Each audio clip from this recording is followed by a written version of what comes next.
Srimad Bhagavatam Canto 11, Chapter 28, Jnana Yoga. This chapter briefly summarizes the process of Jnana Yoga, which previous chapters described in detail. This chapter briefly summarizes the process of Jnana Yoga, which previous chapters described in detail. Every created thing in this universe is a material product of the three modes of nature, is subject to sensory perception, and is essentially unreal. Actually, the designations of good and bad that we assign to the various objects and activities of this world are all superficial. It is better to avoid condemning or praising anything of this world, because doing so simply entangles one in matter and deprives one of the higher goals of spiritual life.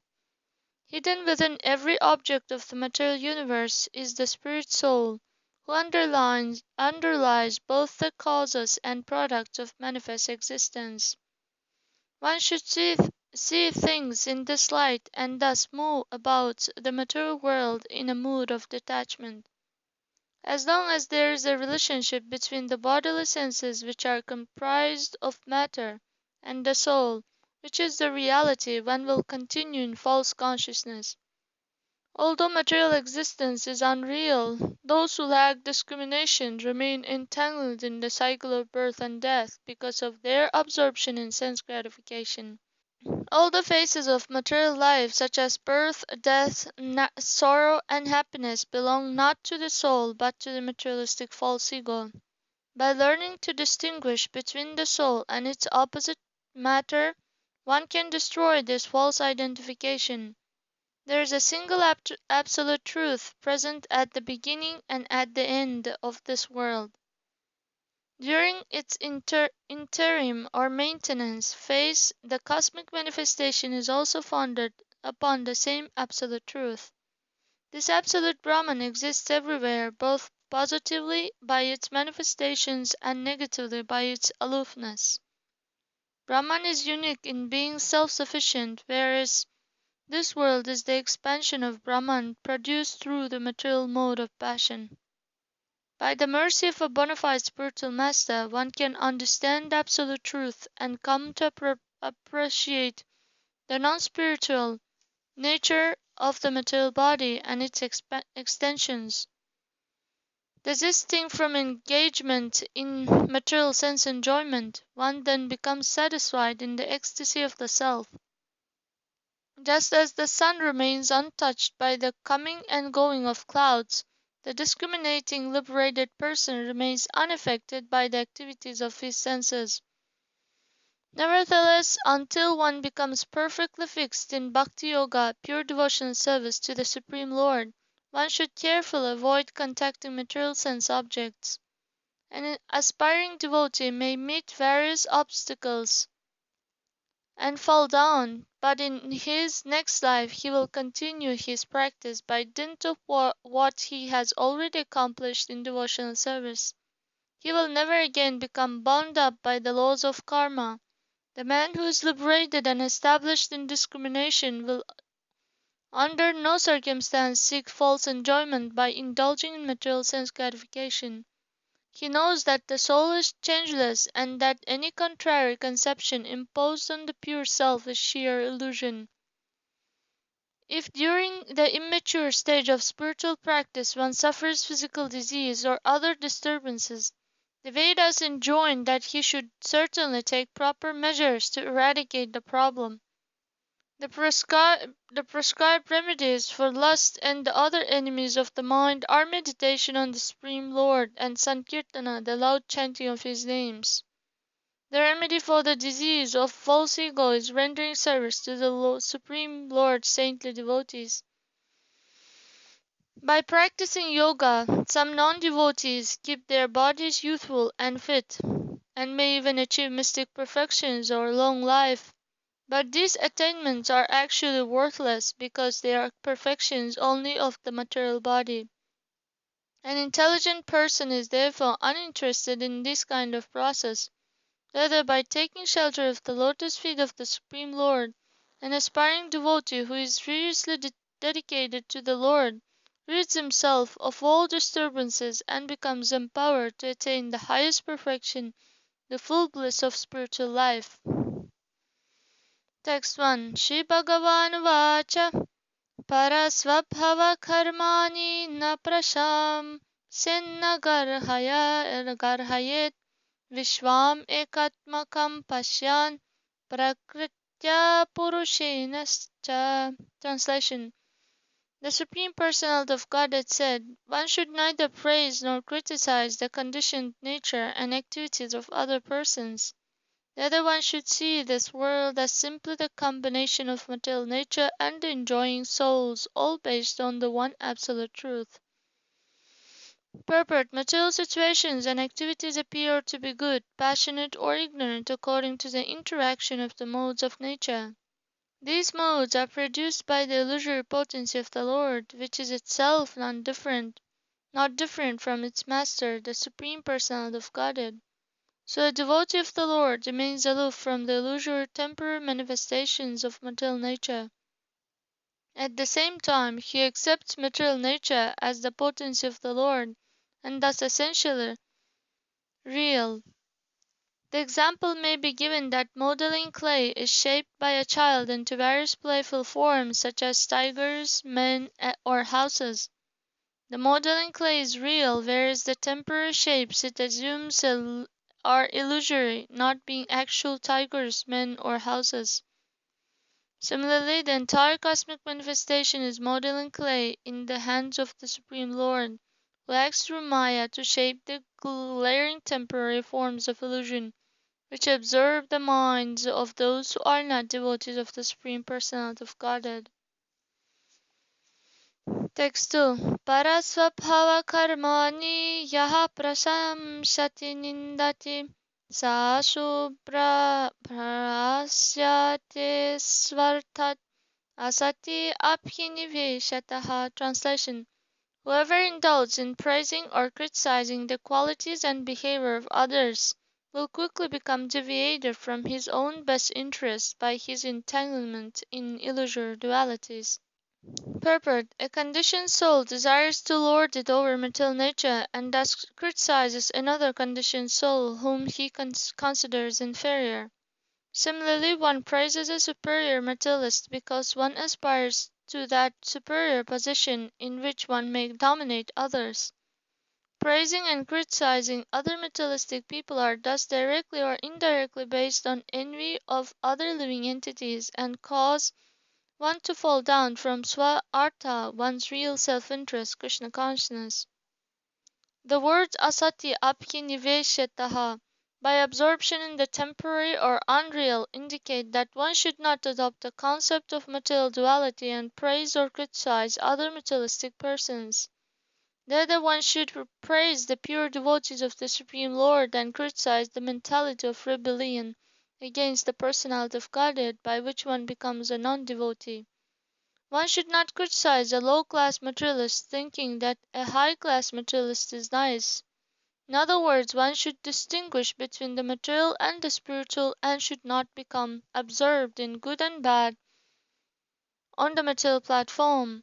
For example, an honest citizen distinguishes between the life of civil freedom and that of imprisonment, whereas a foolish prisoner distinguishes between comfortable and uncomfortable prison cells. Just as for a citizen any situation in prison is unacceptable, for a liberated Krishna conscious devotee any material position is unappealing. Srila Bhaktisiddhanta Saraswati Thakur indicates that rather than trying to separate conditioned souls by materialistic distinctions, one should bring them together to chant the holy names of the Lord and propagate the Sankirtan movement of Lord Chaitanya. A non-devotee or even an envious third-class devotee is not interested in uniting people on the platform of love of Godhead. Instead, he unnecessarily separates them by emphasizing material distinctions like communist, capitalist, black, white, rich, poor, liberal, conservative, and so on. Material life is always imperfect, full of ignorance, and disappointing in the end. Rather than praising and criticizing the high and low features of ignorance, one should be absorbed in Krishna consciousness on the spiritual platform of eternity, bliss, and knowledge. Text 3. Taijase nidraya panne pindasto nashta chetanaha mayam prapnoti mrutyum va tadvannanartha drikpuman.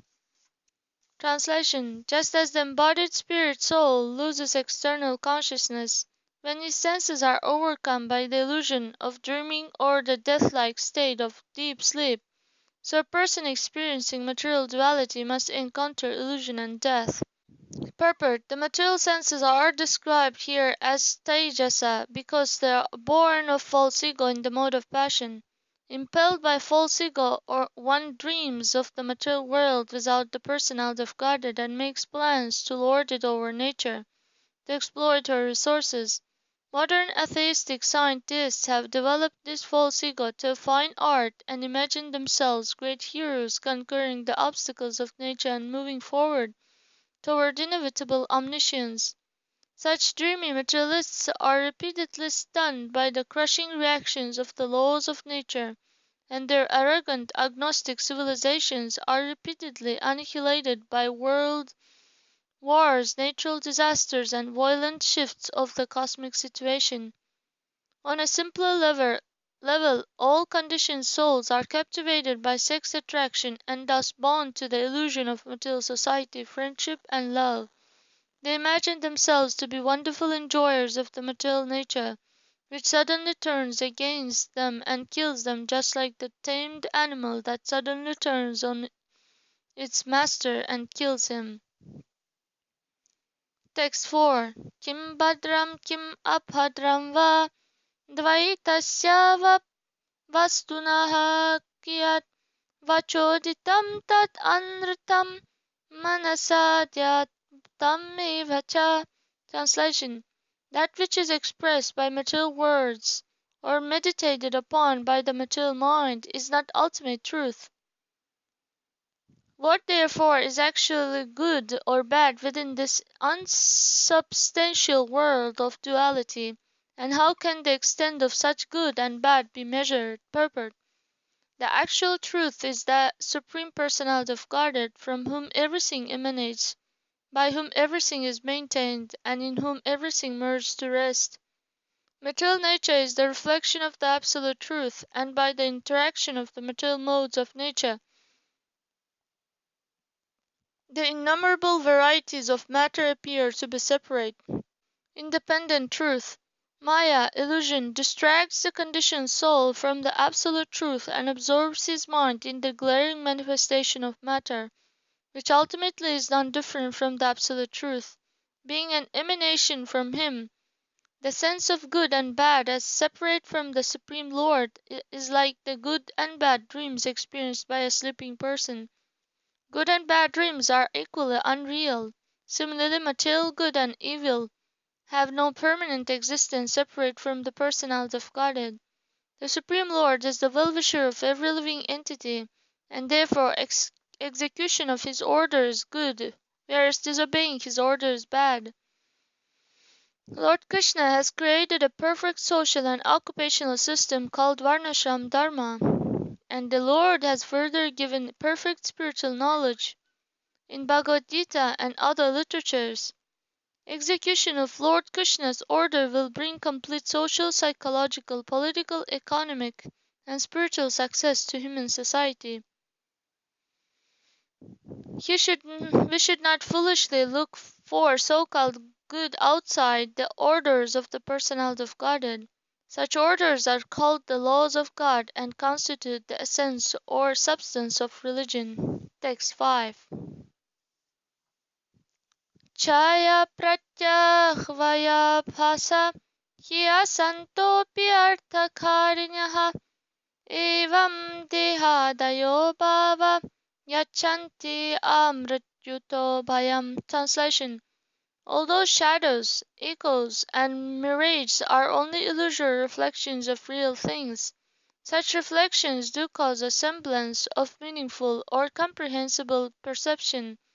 In the same way, although the identification of the conditioned soul with the material body, mind, and ego is illusory, This identification generates fear within him even up to the moment of death. Purport: although shadows, echoes, and mirages are mere reflections of real substances, they create strong emotions in persons falsely accepting them as real. In the same manner, a conditioned soul is seized by such emotions as fear, lust, anger, and hope because of his illusory perception of himself as the material body, mind, and false ego. By practical example, it is thus shown that even illusory objects may cause highly emotional reactions. Ultimately, our emotions should be absorbed in the Supreme Personality of Godhead, who is eternal truth. Fear is forever vanquished when one takes shelter of the Lord's lotus feet. One can then enjoy the pure emotions of liberated life. Text 6 to 7.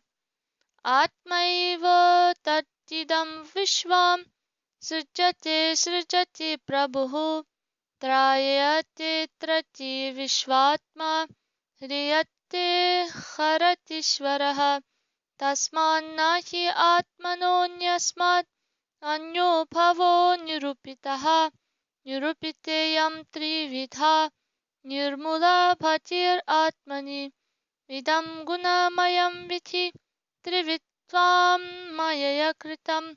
Translation: the Supersoul alone is the ultimate controller and creator of this world, and thus he alone is also the created. Similarly, the soul of all existence himself both maintains and is maintained, withdraws and is withdrawn. No other entity can be properly ascertained as separate from him, the Supreme Soul, who nonetheless is distinct from everything and everyone else. The appearance of the threefold material nature which is perceived within him has no actual basis. Rather, you should understand that this material nature, composed of the three modes, is simply the product of his illusory potency. Purport: the Absolute Truth, Lord Sri Krishna, expands his external potency and thus creates the material cosmos. As with the sun globe and its expanded rays, the Lord and his expanded potencies are simultaneously one and different. Although to conditioned souls material duality seems to be based on the modes of nature, the entire material manifestation is actually none different from the Lord and is of one ultimately spiritual nature. The modes of nature create sense objects, demigods, human beings, animals, friends, enemies, and so forth. But in reality, everything is simply an expansion of the potency of the Supreme Lord. Foolishly, the conditioned soul tries to lord it over material nature, but the Lord himself, being none different from that nature, is its only true proprietor. In several places, the Srimad Bhagavatam has given the example of the spider spinning its web by expanding thread from its own mouth. Similarly, through his own potency, the Lord manifests the material world, maintains it, and eventually withdraws it within himself. Although the Lord is the unique Supreme Personality of Godhead, above everyone and everything, he is simultaneously and inconceivably none different from everything. Therefore it is the Lord himself who is manifested when the Lord creates, it is the Lord himself who is maintained, and the Lord maintains, and it is the Lord himself who is withdrawn at the time of annihilation. Although the Lord is none different from both his spiritual abode and his material creation, still the spiritual abode, Vaikuntha, is always superior to the material manifestation. Both matter and spirit are energies of the Lord, yet the spiritual energy is molded into the eternal forms of bliss and knowledge, whereas the temporary forms of matter are symbols of ignorance and frustration for the conditioned souls who covet them. The Supreme Lord is himself the reservoir of all pleasure and is thus dear to his devotees. The presumption that the Lord cannot give us complete pleasure is due to our misidentifying him as a product of the material modes of nature. As a result, we pursue false happiness in the deadly embrace of Maya and thus deviate from our eternal loving relationship with Lord Krishna.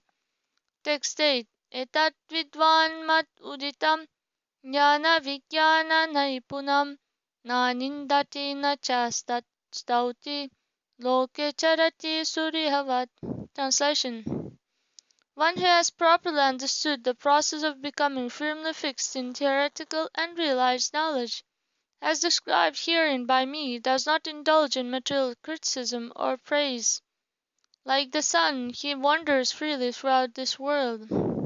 Purport: every living entity emanates from the Supreme Lord and is thus naturally full of realized knowledge. But when one becomes attached to praising or criticizing material good and bad for one's personal sense gratification, one's expert knowledge of the Lord becomes covered.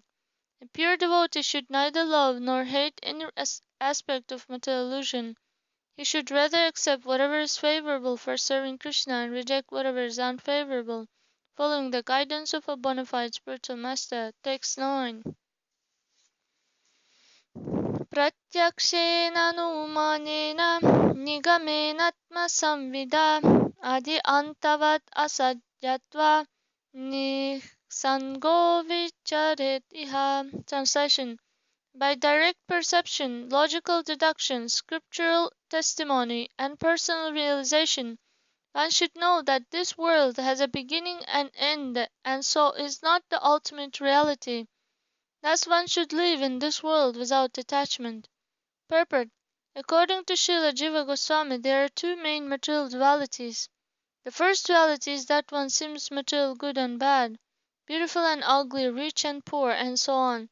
The second is that one sees the entire material world as separate from or independent of the Supreme Personality of Godhead. The first duality, that of opposites, is subject to dissolution by the influence of time, and the second duality, that of separatedness, is merely hallucination.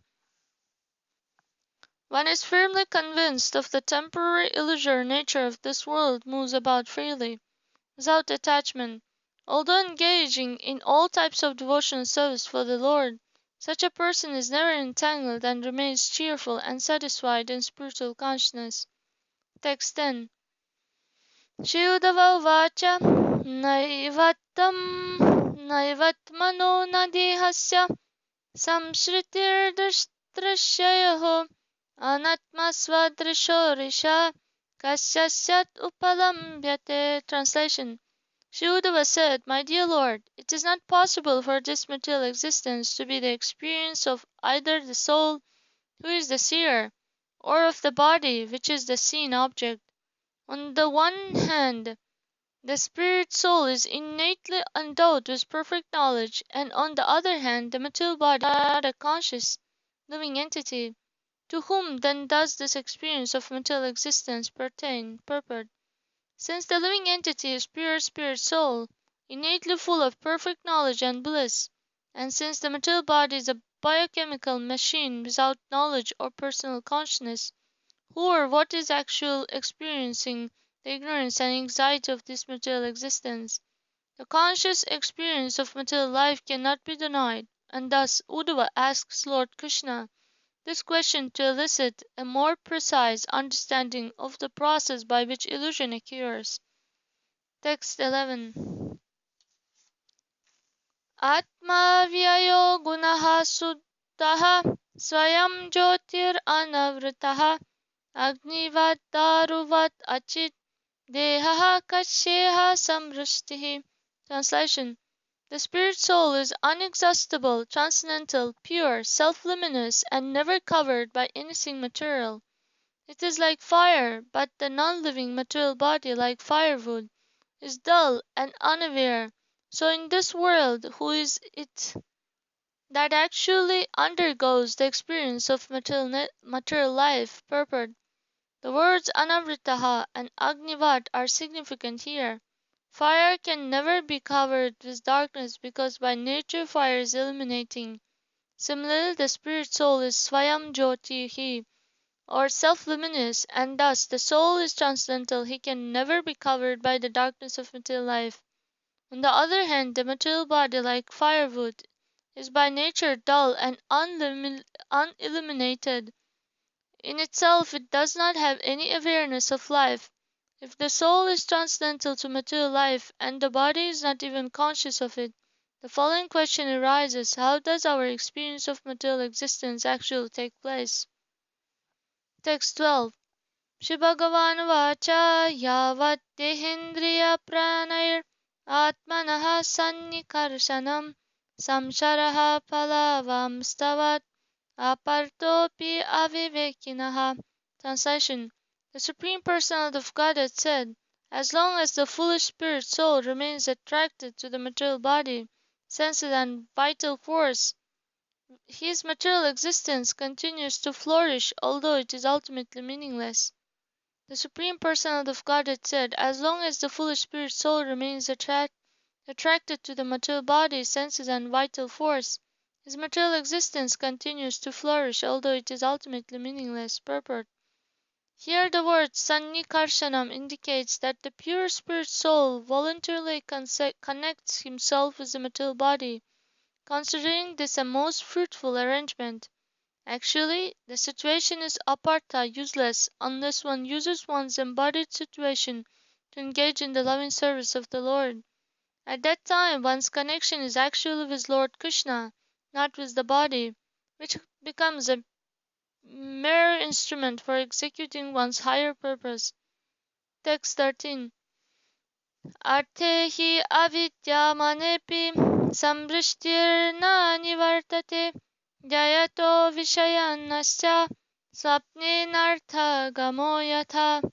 Translation. Actually, the living entity is transcendental to material existence, but because of his mentality of lording it over material nature, his material existential condition does not cease, and just as in a dream, he is affected by all sorts of disadvantages.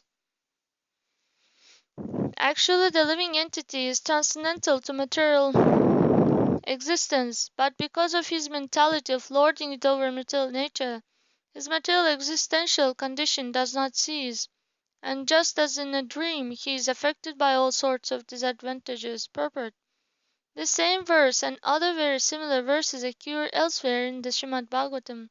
3rd Canto, Chapter 27, verse 4, 4th Canto, Chapter 29, verses 35 and 73, and 11th Canto, Chapter 22, verse 56. In fact, this verse completely explains the essence of illusion. Text 14. Yatha hi aprati buddhasya prashvapo bhavanartha saeva pratibhuthasya navai mohaya kalpate. Translation. Although while dreaming a person experiences many undesirable things, upon awakening he is no longer confused by the dream experience. Purport. Even a liberated soul must observe material objects while living in this world.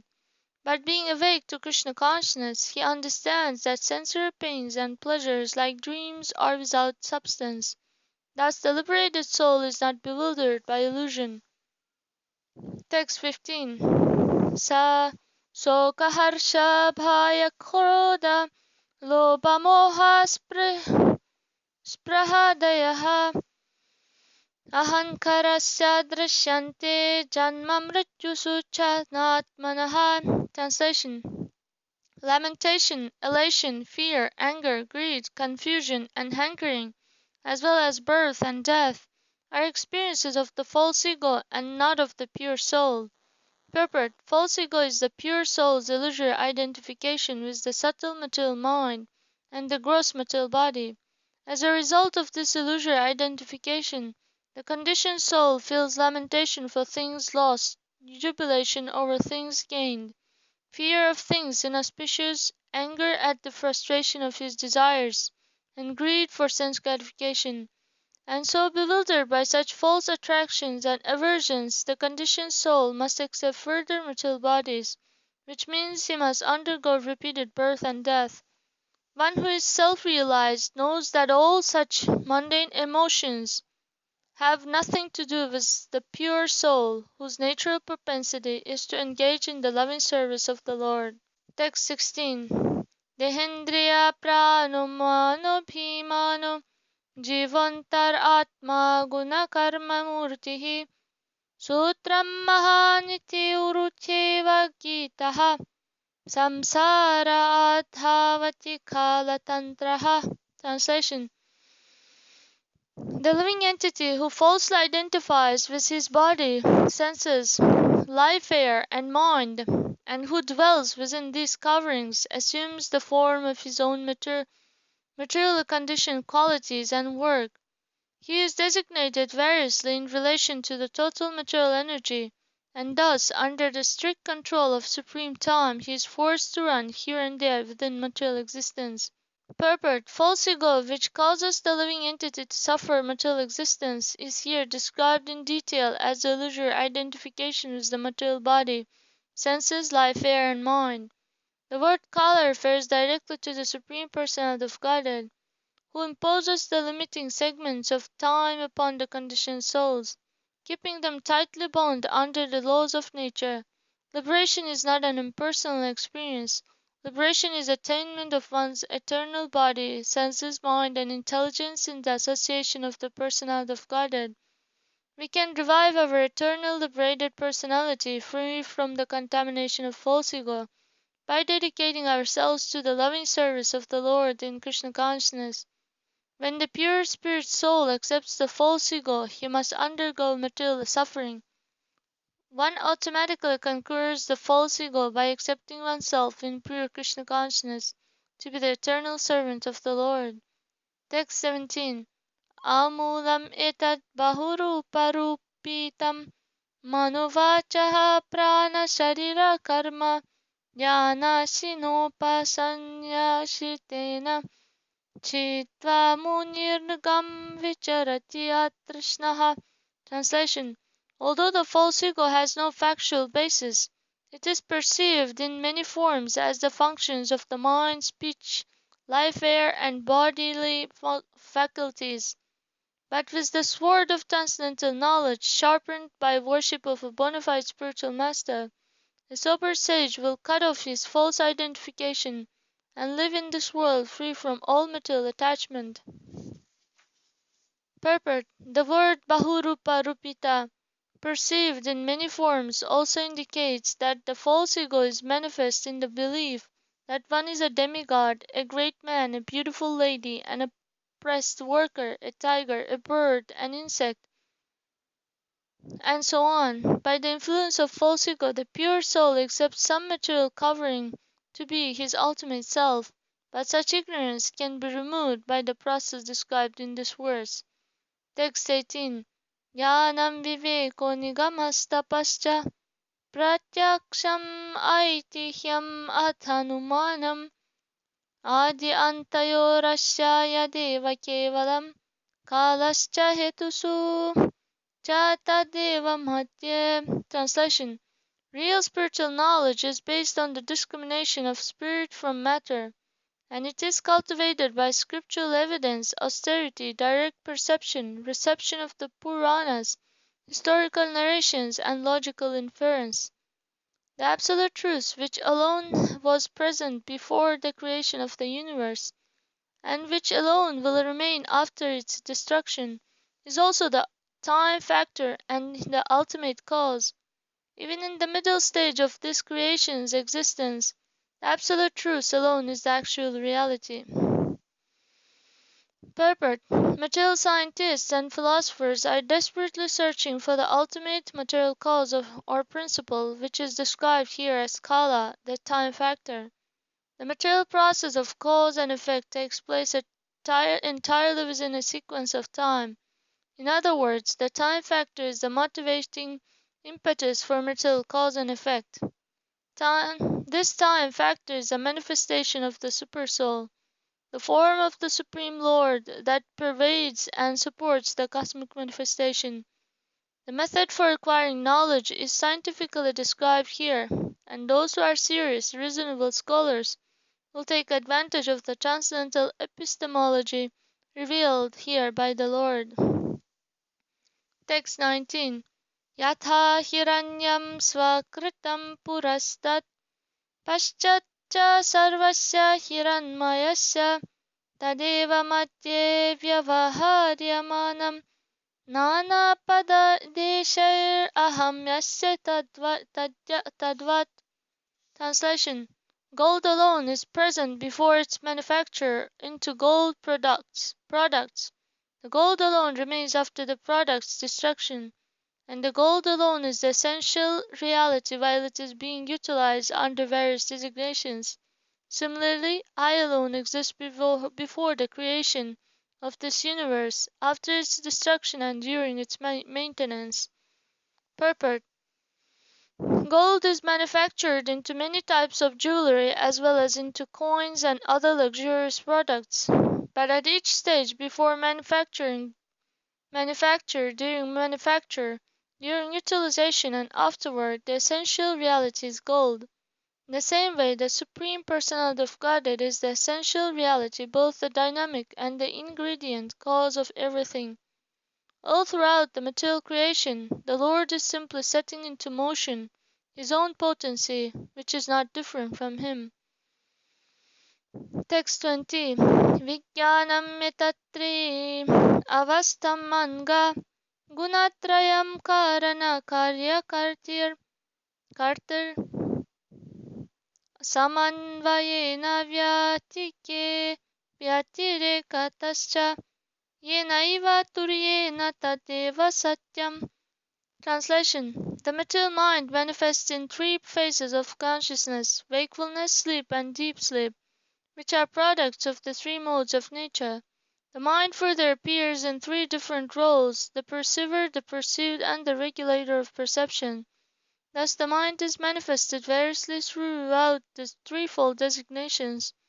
But it is the fourth factor existing separately from all these that alone constitutes the absolute truth. Purport: as stated in Katha Upanishad, Tameva bhantam anupati sarvam tasya bhasa sarvaidam vibhati. Everything radiates its illumination in prescience of His original illumination. His light illuminates everything in this universe. As thus described, the entire range of perception, cognition, and sensitivity is an insignificant expansion of the perception, cognition, and sensitivity of the Personality of Godhead. Text 21. Nayat purastat tutayanna paschan madhye cha tanna vyapadesha matram bhutam prasiddham cha parena yat yat tadeva tatsyatiti me manisha. Translation: that which did not exist in the past and will not exist in the future also has no existence of its own for the period of its duration, but is only a superficial designation. In my opinion, whatever is created and revealed by something else is ultimately only that other thing.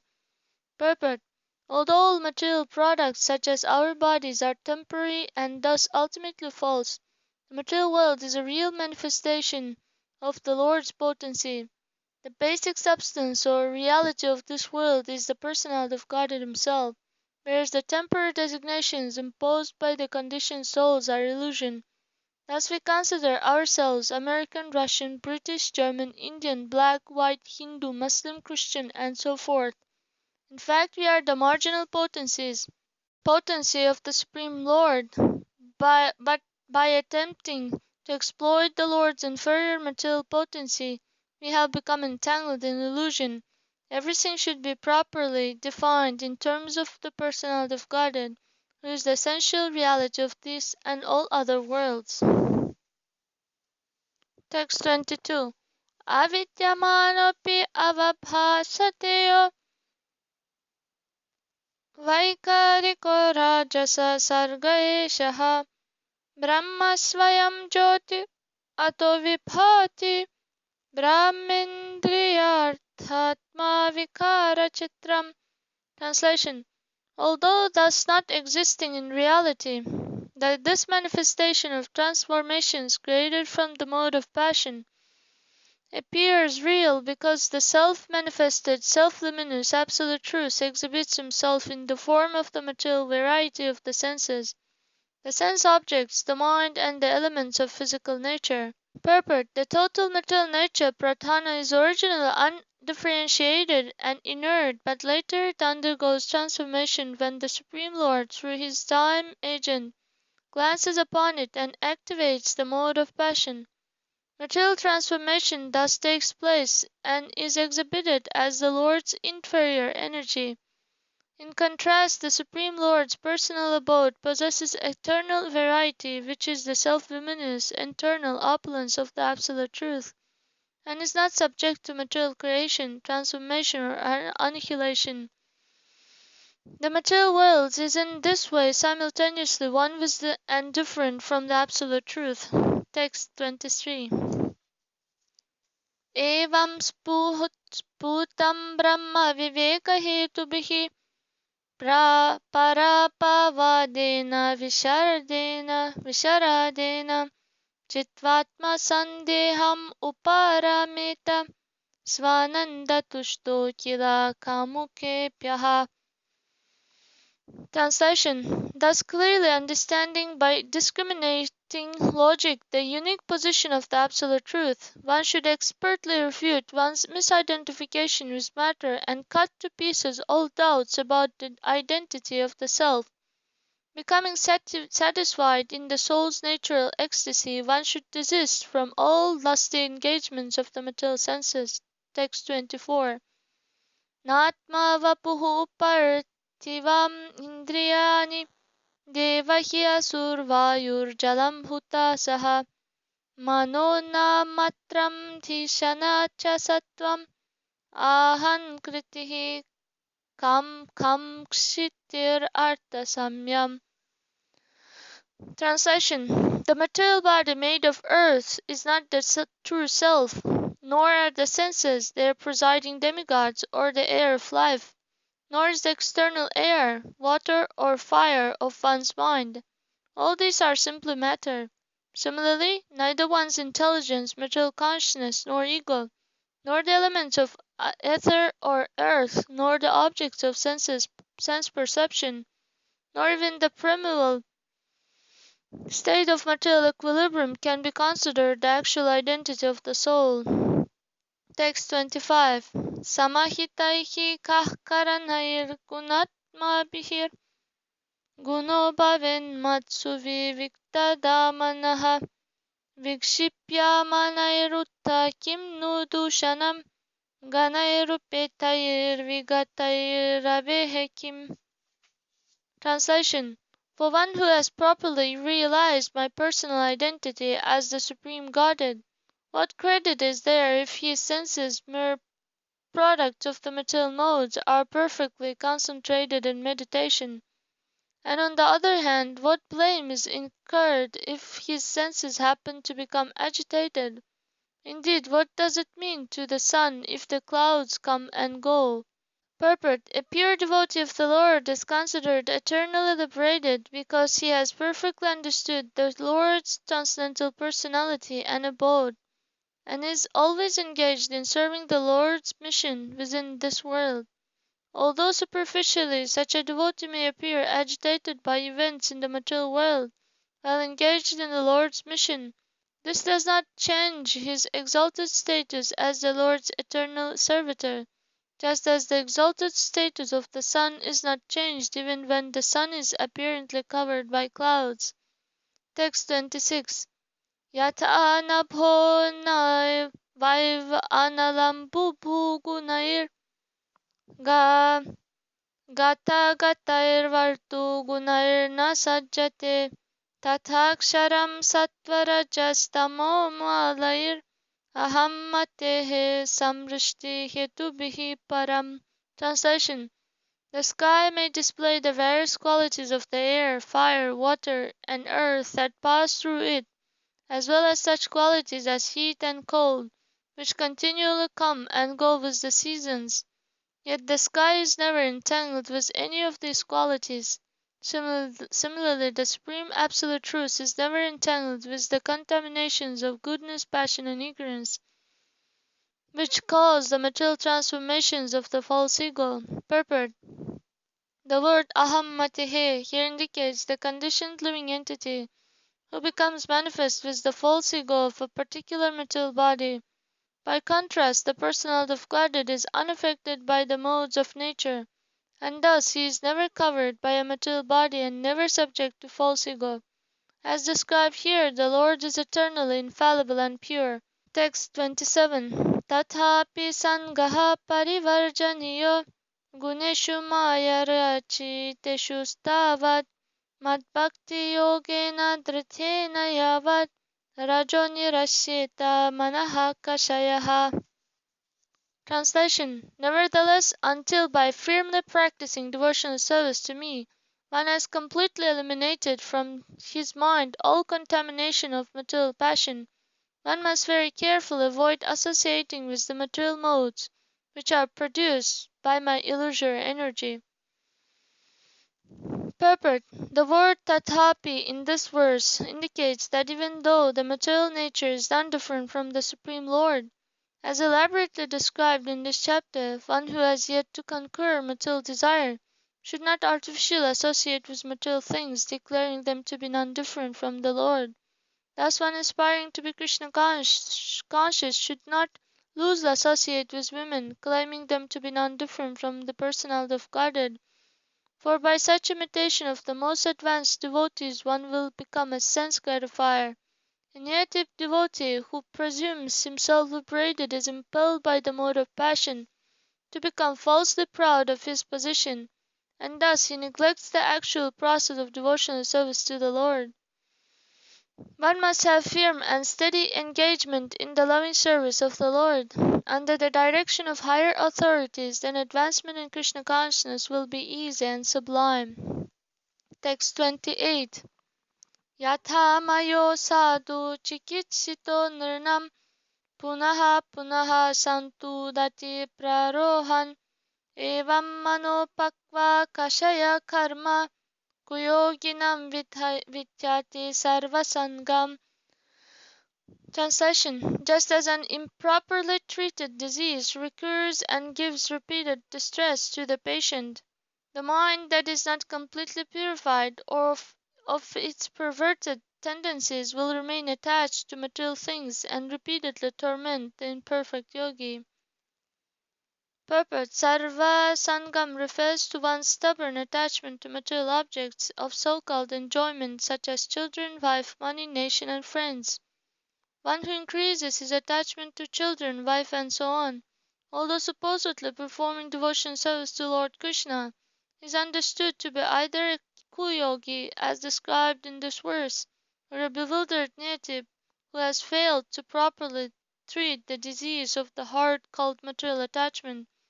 If one has repeated relapses into material attachment, he has failed to eradicate the darkness of ignorance from his heart. Text 29. Kuyoginayo ye vihitantaryair manushya bhutaistri dasopashtaihi te praktana vyasabalena bhuyo ya yujanti yogam natu karma tantram. Translation: Sometimes the progress of imperfect transcendentalists is checked by attachment to family members, disciples, or others who are sent by envious demigods for that purpose. But on the strength of their accumulated advancement, such imperfect transcendentalists will resume their practice of yoga in the next life. They will never again be trapped in the network of fruitive work. Purport: Sometimes sannyasis and other spiritual teachers are bewildered by flattering flowers, and disciples sent by the demigods to embarrass spiritual leaders who are lacking complete spiritual knowledge. Similarly, spiritual progress is sometimes checked by attachment to one's bodily relatives. Although an imperfect transcendentalist may fall down from yogi practice in this life, he will resume it in the next life on the strength of his accumulated merit, as described in the Bhagavad Gita. The words Natu Karma Tantram indicate that a fallen transcendentalist does not have to pass through the lower stages of fruitive activity and gradually be promoted to the practice of yoga. Rather, he will immediately resume his yoga practice at that point at which he left it. Of course, one should not presume to fall back on the facility offered here, but should try to become perfect in this lifetime. Sannyasis especially should remove the knot of lust from their heart and should avoid falling into the clutches of flattering flowers or female disciples sent by the demigods to expose a so-called spiritual leader who is imperfect in Krishna conscious knowledge. Text 30. Karoti karma kriyate cha jantuhu kenapi asau chodita anipatat na tatra vidvan prakritau stitopi nivritta trishnaha sva sukhanubhutayatya. Translation: an ordinary living entity performs material work and is transformed by the reaction to such work. Thus he is driven by various desires to continue working fruitively up to the very moment of his death. A wise person, however, having experienced his own constitutional bliss, gives up all material desires and does not engage in fruitive work. Purport: by sexual association with women, a man is driven to enjoy the female form again and again, and indeed he remains lusty up to the moment of death. Similarly, through association with family and friends, the knot of material attachment becomes very tight. Thus the reactions of fruitive work bind one more and more in the cycle of material defeat. But a learned person, one who is in touch with the Supreme Lord within his heart, realizes the ultimate frustration of material work and the danger of entering the womb of a pig or dog in a future life as a result of sinful activities. One on the platform of self-realization does not regard himself as an enjoyer of the world. Rather, he regards the entire cosmos as simple as an insignificant expansion of the Lord's potency, and himself as the Lord's humble servant. Text 31. Tishtantam mashinam mutavrajantam shayanam mukshantam adantam annam sabhavam anyatim apihamanam atmanam atmasta matirna veda. Translation: the wise man whose consciousness is fixed in the self does not even notice his own bodily activities. While standing, sitting, walking, lying down, urinating, eating, or performing other bodily functions, he understands that the body is acting according to its own nature. Text 32. Yadhisma pashyati asat indriyartham na numanena virutham anyat na manyate vastutaya manishi sapnam yathotayatra Jirodhatyanam. Translation: although a self-realized soul may sometimes see an impure object or activity, it does not accept it as real. By logically understanding impure sense objects to be based on illusory material duality, the intelligent person sees them to be contrary to and distinct from reality in the same way that a man awakening from sleep views his fading dream. Purport: a sane person can clearly distinguish between a dream experience and his real life. Similarly, a manishi or intelligent person can clearly perceive polluted material sense objects to be creations of the Lord's illusory energy and not factual reality. This is the practical test of realized intelligence. Text 33.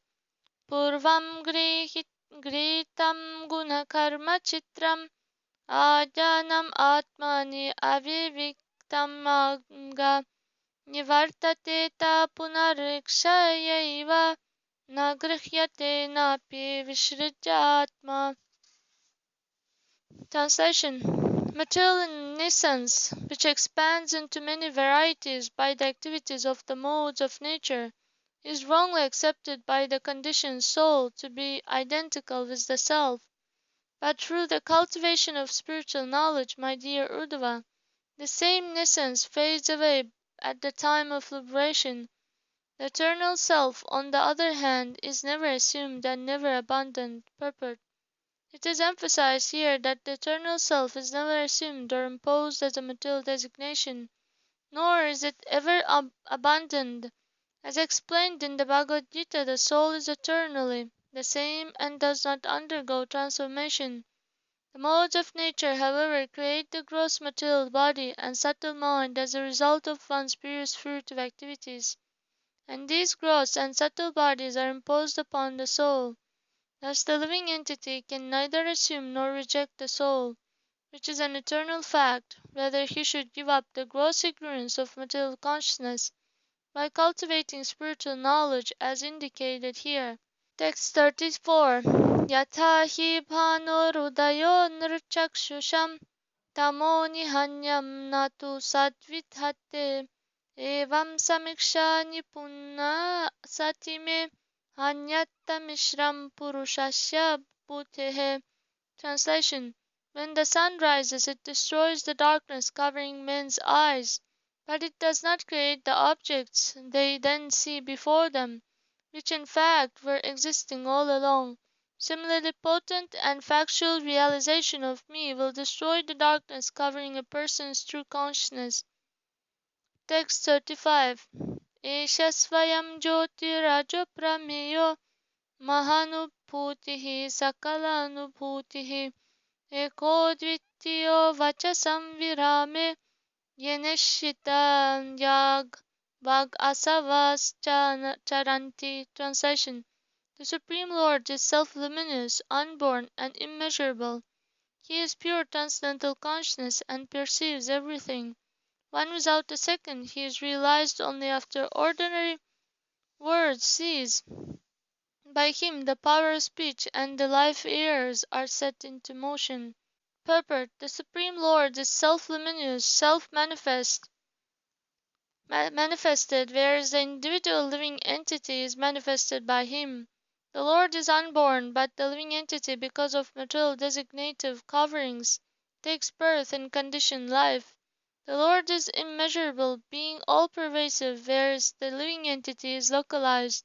The Supreme Lord is Mahanubhuti, the totality of consciousness, whereas the living entity is a tiny spark of consciousness.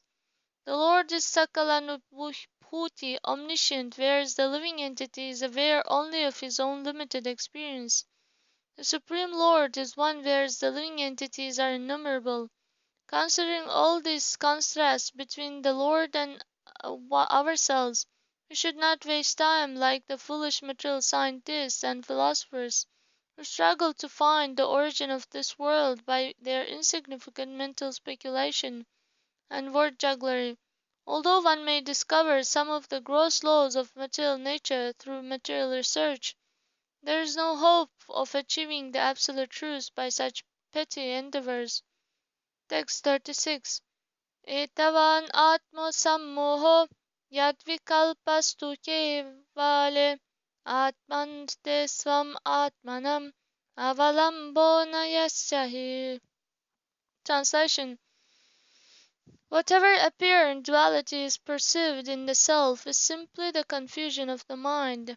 Indeed, such supposed duality has no basis to rest upon apart from one's own soul. Is perceived in the self is simply the confusion of the mind. Indeed, such supposed duality has no basis to rest upon apart from one's own soul. Purport: as explained in verse 33 of this chapter, the eternal self is neither assumed nor lost. Since every living entity is an eternal reality, the word vikalpa or duality here refers to the mistaken idea that the spirit soul is partly composed of matter in the form of the gross body or subtle mind. It is thus that foolish persons consider the material body or mind to be an intrinsic or fundamental component of the self. In fact, the living entity is pure spirit without any tinge of matter. Consequently, the false ego, which is generated by the false identification with matter, is a mistaken identity imposed upon the pure spirit soul. The sense of ego or I am, in other words, the sense of one's individual identity, comes from the spirit soul because there is no other possible basis for such self-awareness. By studying one's false sense of ego, one can analytically understand that there is a pure ego, which is expressed by the words Aham Brahmasmi, I am pure spirit soul, One can easily understand in a similar way that there is a Supreme Spirit Soul, the personality of Godhead, who is the omniscient controller of everything. Such understanding as Krishna consciousness constitutes perfect knowledge as described here by the Lord. Text 37. Yannama kritibhirgrahyam panchavarnam abadhitam vyarthenapi arthavadoyam Vadhayam Panditam Maninam. Translation: the duality of the five material elements is perceived only in terms of names and forms. Those who say this duality is real are pseudo-scholars, vainly proposing fanciful theories without basis in fact. Purport: material names and forms, subject as they are to creation and annihilation, have no permanent existence and so do not constitute essential fundamental principles of reality. The material world consists of variegated transformations of the potency of God. Although God is real and his potency is real, the particular forms and names that temporarily or circumstantially appear have no ultimate reality. Gross ignorance occurs when the conditioned soul imagines himself to be material or a mixture of matter and spirit. Some philosophers argue that the eternal soul is contact with matter, in contact with matter is permanently transformed, and that the false ego represents a new and permanent reality of the soul. Srila Jiva Goswami replies that spirit is the living superior energy of the Lord, whereas matter is the inferior unconscious energy of the Lord, and that these two energies thus possess opposite qualities as with light and darkness. The superior living entity and inferior matter therefore cannot possibly merge into a common sense, since they eternally possess opposite and incompatible characteristics. The hallucination of a mixture of matter and spirit is called illusion. It becomes specifically manifest as false ego, which identifies with a specific material body or mind created by illusion. Clearly, those scientists or philosophers who are embedded in gross ignorance cannot be real scientists and philosophers. The simple criterion of spiritual self-awareness unfortunately eliminates a huge percentage of modern so-called scientists and philosophers who bury their foolish noses in the Lord's material energy without any knowledge of or interest in the Lord himself. Text 38. Yogino pakva yogasya yujataha kaya uchitaihi upasargair vihanyeta tatrayam vihito vithihi. Translation: the physical body of the endeavoring yogi, who is not yet mature in his practice, may sometimes be overcome by various disturbances. Therefore, the following process is recommended. Purport: having described the process of cultivating knowledge, the Lord now gives instructions to the yogi whose body may be disturbed by disease or other impediments. Those inferior yogis who are attached to the body and bodily exercises are often incomplete in their realization, and thus the Lord here offers them some assistance. Text 39. Yoga dharanaya kamschit आसनैर्धनान्न वितैः तपोमन्त्रौषधैः कश्चित् उपसर्गं विनिर्दहेत्. Translation: some of these obstructions may be counteracted by yogic meditations or by sitting postures practiced together with concentration on controlled breathing, and others may be counteracted by special austerities, mantras, or medicinal herbs. Text 40. Kamschin mamanutyanena nama sankirtanidibhihi yogeshvaranuvrityava hanyat asubhadan sanaihi. Translation: these inauspicious disturbances can be gradually removed by constant remembrance of me, by congregational hearing and chanting of my holy names, or by following in the footsteps of the great masters of yoga. Purport: according to Srila Sridhar Swami, by meditation on the Supreme Lord one can overcome lust and other mental disturbances, and by following in the footsteps of great transcendentalists one can overcome hypocrisy, false pride, and other types of mental imbalance. Text 41. Kechiteham imam dhiraha sukalpam vayasistiram vidhaya vividhopayair athayujanti siddhaye. Translation: by various methods, some yogis free the body from disease and old age and keep it perpetually youthful. Thus they engage in yoga for the purpose of achieving material mystic perfections. Purport: the process described here is meant to fulfill one's material desires, not to bring one transcendental knowledge. Therefore, this process cannot be accepted as devotion service to the Lord. According to Srila Bhaktisiddhanta Saraswati Thakur, despite all such mystic perfections, the material body will ultimately die. Actual eternal youth and happiness are available only on the spiritual platform of Krishna consciousness. Text 42. Nahi tat kushala drityam tad ayaso hi aparthakaha antavatvach charirasya palasya vanaspatihe. Translation: this mystic bodily perfection is not valued very highly by those expert in transcendental knowledge. Indeed, they consider endeavor for such perfection useless, since the soul, like a tree, is permanent, but the body, like a tree's fruit, is subject to destruction. Purport: the example given here is of a tree that seasonally bears fruit.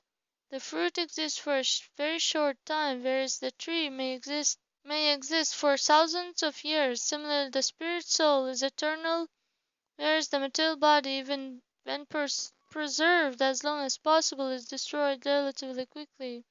The body should never be equated with the eternally existing spirit soul. Those who are actually intelligent, who actually have spiritual knowledge, are not interested in material mystic perfections. Text 43. Yogam nishevato nityam kayaschet kalpatam yat tachrathatyanamatiman yogam utrishcha matparaha. Translation: although the physical body may be improved by various processes of yoga, an intelligent person who has dedicated his life to me does not place his faith in the prospect of perfecting his physical body through yoga, and in fact he gives up such procedures. Although the physical body may be improved by various processes of yoga, an intelligent person who has dedicated his life to me does not place his faith in the prospect of perfecting his physical body through yoga, and in fact he gives up such procedures. Purport: a devotee of the Lord keeps his body fit by eating nourishing Krishna prasadam, by maintaining a clean and regulated life, free from unnecessary anxiety, and by chanting and dancing before the deity of the Lord. When a devotee is sick, he accepts medical treatment by normal methods, but beyond this there is no need to observe one's mind in the physical body in the name of so-called yoga practice. Ultimately, one must accept the destiny that has been ordained by the Lord. Text 44. Yogacharyam imam yogi vicharam mat apashrayah nantarair vihanyeta nishprahah swapsukhanubuhu. Translation: the yogi who has taken shelter of me remains free from hankering because he experiences the happiness of the soul within. Thus, while executing this process of yoga, he is never defeated by obstacles. Purport: according to Srila Sridhar Swami, the Supreme Lord has briefly described to Uddhava the essential wisdom of all the Upanishads, with the conclusion that pure devotion service to the Lord is the real means of ultimate liberation. In this regard, Srila Bhaktisiddhanta Saraswati Thakur emphasized that although Hatha Yogis and Raja Yogis try to make progress along their prescribed path, they confront obstacles and often fail to achieve their desired goals. However, one who surrenders to the Supreme Lord will certainly be victorious and use spiritual path back home, back to Godhead. Thus end the purports of the humble servants of His Divine Grace A.C. Bhaktivedanta Swami Prabhupada to the 11th Canto, 28th chapter of the Srimad Bhagavatam entitled Jnana Yoga.